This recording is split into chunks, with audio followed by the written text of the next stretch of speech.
As we approach the end of the year, everyone is on the edge of their seats, closely monitoring GDP growth and what 2025 will bring to the Philippines. To tell us more about this, we're joined today by John Paolo Rivera.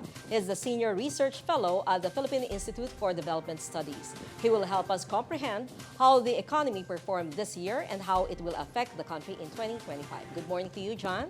Hi, good morning. Okay, so first question, John. The Philippine gross domestic product posted a year-on-year growth of 5.2% in the third quarter, lower than the revised 6.4% growth recorded in the second quarter and the 5.8% in the first quarter due to a contraction in agriculture and a moderation of growth in industry and services, according to NEDA Secretary Arsenio Balisacan. So what are your GDP forecasts for the fourth quarter this year and next? Well, for the GDP forecast for the fourth quarter of 2024, so in a study that I did for the PIDS, so we estimate it at 6%.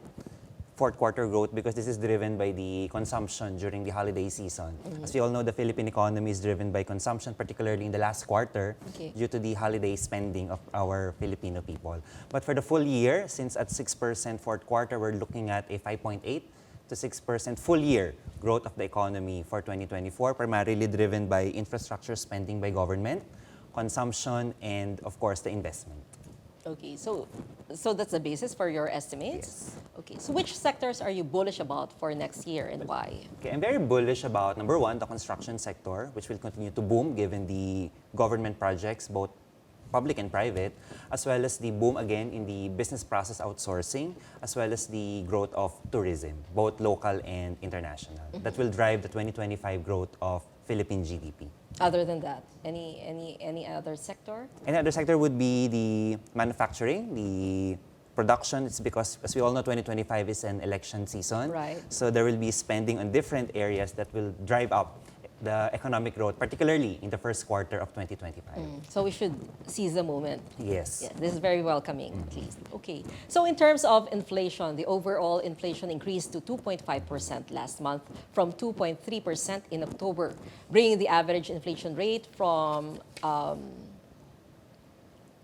January to November to 3.2%. What is your inflation forecast for December and for the rest of the year?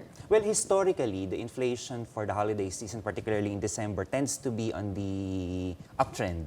It's because of the spending, there's too much demand going on in the economy, given some limited supply.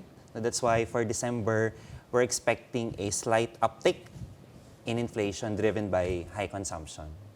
Okay, so what is your GDP and inflation forecast next year, and what will be the driving factors of it? Well, for 2025, inflation would continue to stabilize at a healthy rate of 3%.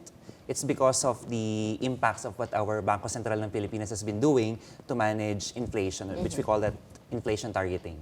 But as far as the GDP is concerned, since, as what I have mentioned earlier, we are on an election season, this will be a good fuel for GDP growth, particularly in the first quarter, which would drive the full year, 2025 GDP growth estimate to be at 6%, similar to an estimated growth for 2025. And this is particularly driven by geopolitical threats, both local and international. So the persistence of conflicts abroad would hamper the supply chain that would impact inflation in the Philippines. As we all know, any conflict that arises, particularly in destinations where oil is available, tends to create an upward pressure on oil prices in the Philippines, which would again affect inflation rate in our country. So that is something that we should always anticipate and prepare for.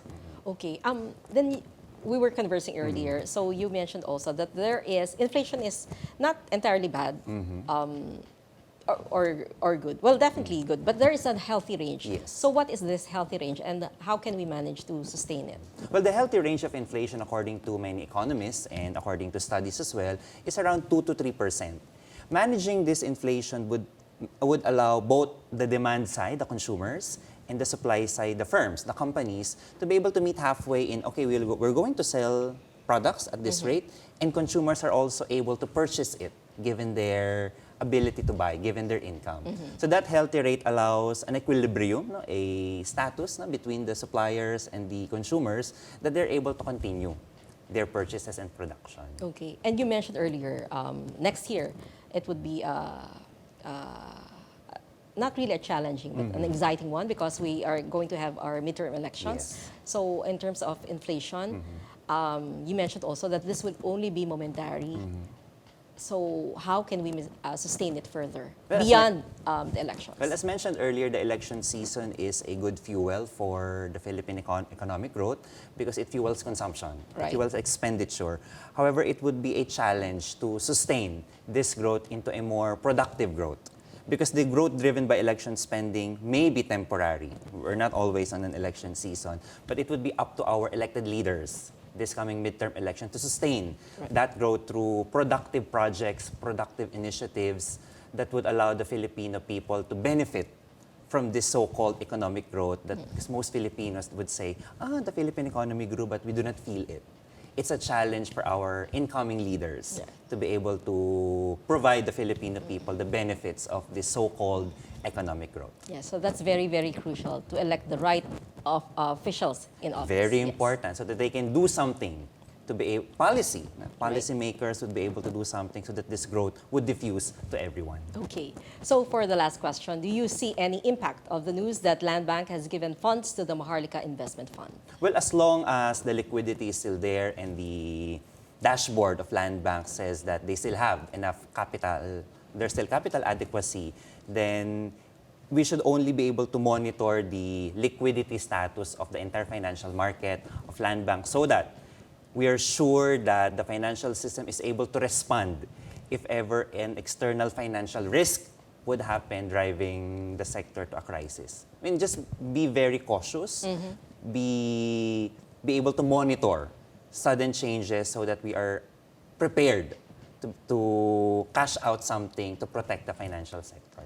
Okay. Thank you, Mr. Rivera, a senior research fellow at the PIDS.